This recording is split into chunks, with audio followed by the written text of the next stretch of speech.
अवैध शस्त्रसाठ्यांचा वाढता धोका आणि पोलिसांची सतर्कता याचा प्रत्यय पुन्हा एकदा आला आहे। स्थानिक गुन्हे शाखेच्या पथकाने कोपरगावमध्ये गावठी कट्टा बाळगणाऱ्या एका आरोपीला अटक केली।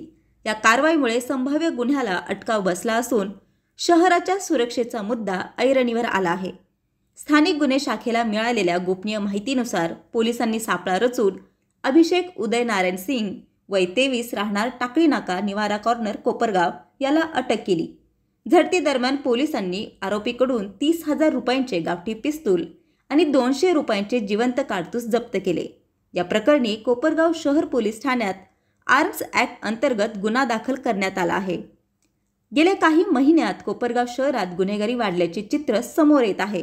काही महिन्यांपूर्वी पोलिसांनी तलवारी बनवणाऱ्या गुप्त कारखान्यावर मोठी कारवाई केली होती।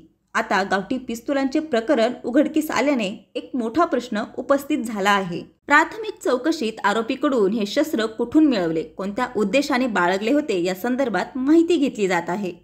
पोलिसांनी विशेष पथक नेमून अवैध शस्त्रसाठ्यांच्या मुळापर्यंत पोहोचण्याचा निर्णय घेतला आहे।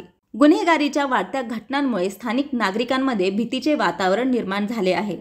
पोलिसांनी अशा टोळ्यांवर कठोर कारवाई करावी आणि शहरात शांतता राखावी अशी मागणी स्थानिकांकडून केली जात आहे।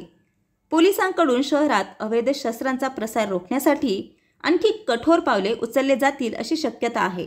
या प्रकरणाचा तपास पुढे कसा जातो हे पाहणे महत्त्वाचे ठरणार आहे।